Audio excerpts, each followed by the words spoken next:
ঘটনা আপনাদেরকে বলি। ঠাকুরগাঁয়ের এক মা, তার নাম হচ্ছে শিল্পী বেগম। এই মা তার নিজের বাড়ি ভাড়া এবং মুদির দেনা মেটাতে না পেরে তার সন্তানকে 30,000 টাকায় বিক্রি করে দিচ্ছে।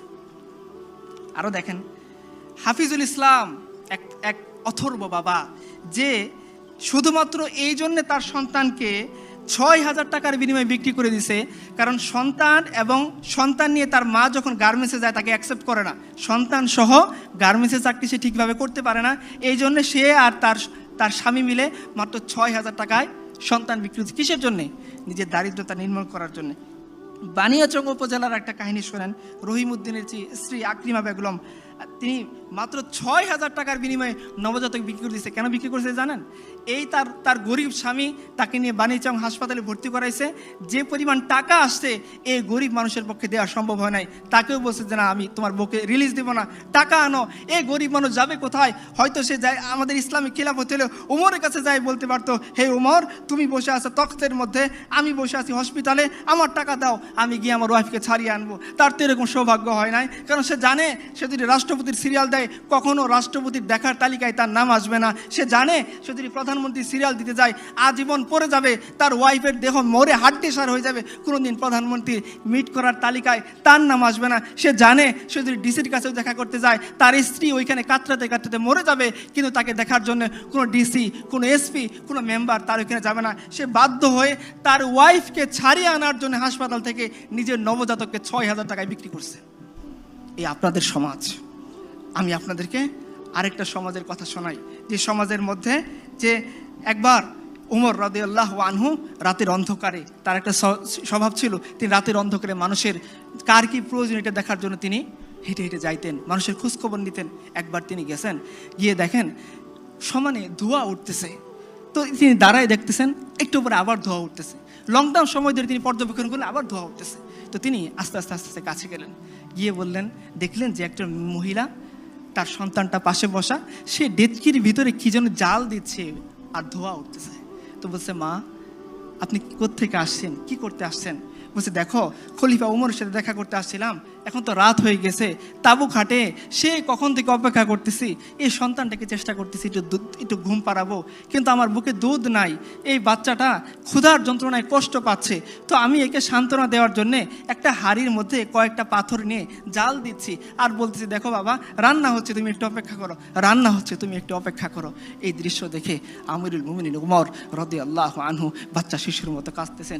দ্রুত আসছেন, বাইতুল মাল থেকে নিজে আটার বস্তা নিয়ে গেছেন। তার গোলাম বলতেছিল, হে আমিরুল মুমিনিন, আপনি তো আমাদের সবার আমির, আপনি আমার আকা, আমার মনিব, আমি আপনার গোলাম, বস্তা না আমার পিঠে দিবেন, আমি না আপনাকে নিয়ে যাব।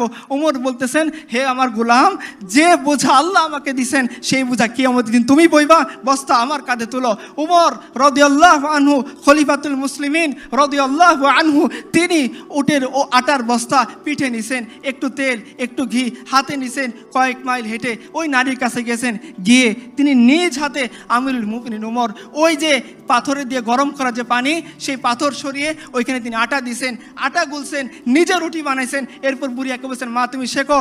এই উমর খলিফাতুল মুসলিমিন রাদিয়াল্লাহু আনহু তিনি চলে গেছেন ওই বাচ্চার কাছে, গিয়ে যে উমরকে দেখলে শয়তান রাস্তা ছেড়ে দেয়, এই উমর বাচ্চা, আমরা যেভাবে ঘোরাঘোরা খেলি পিচ্চির সাথে, এই খলিফাতুল মুসলিমিন উমর রাদিয়াল্লাহু আনহু বাচ্চা শিশুর সাথে তিনি ঘোরাঘোরা খেলতেছেন আর বলতেছেন,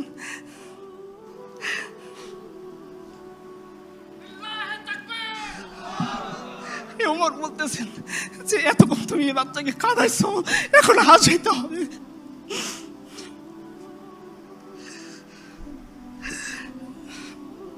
আমি এমন কোন নেতার কথা বলতেছি না যারা মানুষের ভোট ডাকাতি করে নেতা হয়, আমি এমন নেতার কথা বলতেছি যিনি আল্লাহর কাছ থেকে জান্নাতের সার্টিফিকেট পাইছেন। উনি বলতেছেন যে ওমর, যতটুকু তুমি বাচ্চাকে খাওয়াইছো এখন তোমাকে হাসাইতে হবে। এখন আপনারা সিদ্ধান্ত নেন, আপনারা কোন রাষ্ট্রপ্রধান চান, কোন কি চান? উমরের এই যে সময় কাটতেছে এটাই শেষ না, এটাই শেষ না। উমরের জিন্দিগি পরে দেখেন, এক বেদবা আসছে, একজন প্রেগনেন্ট মহিলাকে নিয়ে এক বেদুইন আসছে, সে উমরের কাছে কিছু চায়। তারও আস্তে আস্তে রাত হয়ে গেছে, সে তাঁবুর মধ্যে অপেক্ষা করতেছে, আর ওদিকে তার স্ত্রীর প্রসব বেদনা শুরু হয়ে গেছে। ভাবতেছে এই বেদুইন বসে, এখন সে কী করবে, একা তো তার কিছু করার নাই, এই মহিলাকে সে কীভাবে সামলাবে, কীভাবে ওইখান থেকে মদিনার কাছে যাবে। ও ওমরের কাছে ধরা পড়ছে, ওমরের কাছে ধরা পড়ছে। ওমর বলছে তোমার কি হয়েছে? বেদুইন বলছে তুমি সরো এখান থেকে, তুমি পুরুষ মানুষ, তুমি কি করতে পারবো আমাকে এই মুহূর্তে? ওমর বলতেছেন বলোই না তোমার কি হয়েছে। বলছে দেখো আমি আমিরুল মুমিনিন ওমরের সাথে দেখা করতে আসছিলাম, আর পথের মধ্যে আমার স্ত্রী ছিল প্রেগনেন্ট, সে এসে এই অবস্থায় পড়ে গেছে, এখন তার বাচ্চা হবে, আমি পুরুষ মানুষ, এই মহিলাকে নিয়ে এখন কি করব, চিন্তায় পড়ে আসি। ওমর একটু ওয়েট করলেন না, তিনি তার স্ত্রী উম্মে কুলসুমের কাছে গিয়ে বলতেছেন হে উম্মে কুলসুম, তোমাকে আল্লাহ একটা সুযোগ দিয়েছেন, তুমি সেটা অ্যাকসেপ্ট করবা কিনা? বলছে কি সুযোগ? বলছে তোমাকে আল্লাহ সুযোগ দিয়েছে সব কামে করার এক বেদুইন আমি দেখে আসলাম, সে তার স্ত্রী নিয়ে, গর্ভধারিণী স্ত্রী, তার ব্যথা শুরু হয়ে গেছে, এই মুহূর্তে তাকে দেখার মতো কেউ নাই, আমিও পুরুষ মানুষ, তাকে কিছু করতে পারবো না, তোমাকে আল্লাহ সুযোগ দিয়েছেন, চলো আমরা যাকে ফার্স্ট লেডি বলি, সে আমিরুল মুমিনিন ওমরের স্ত্রী, তিনি চলে গেলেন বাচ্চা হওয়ার জন্য যে সমস্ত ইকুইপমেন্টস লাগে সেগুলো নিয়ে, আর উমর আটার বস্তা নিয়ে দুইজন রওনা হলেন। তার গোলাম ওই দিনও তাকে বাদশা দিলেন। উমর বললেন না না না, যে দায়িত্ব আমাকে দিছে সেই দায়িত্বের বোঝা আমি তোমাকে দেবো হইতে চাই না। এই উমর আমিরুল মুমিনিন তার স্ত্রী চলে গেলেন সেই মহিলার কাছে, তিনি মহিলার কাছে তার স্ত্রীকে পাঠাই দিলেন, আর নিজে আমিরুল মুমিনিন উমর রাদিয়াল্লাহু আনহু তিনি খাবার রান্না করতে বসে গেলেন। একটু পর যখন বাচ্চা হইল, ওইখান থেকে বেদুইনের সামনে উমরের স্ত্রী ভিতর থেকে ঘোষণা দিল হে আমিরুল মুমিনিন, বেদুইনকে বললেন তার ছেলে হয়েছে। বেদুইন এতক্ষণ উমরের পাশে বসেছিল, একটু পরে সে সরে গেল। উমর বলছে না না তুমি সরো না, তুমি যে আর্গুমেন্ট নিয়ে উমরের কাছে আসছিলা, হতভাগা উমর তোমার সামনে তুমি যা কিছু বলতে চাও এখন বলো, কি আমাদের দিন উমরকে তুমি অপরাধী সাব্যস্ত করো না। আপনারা সিদ্ধান্ত নেন আপনারা কোন ধরনের জীবন বিধান চান।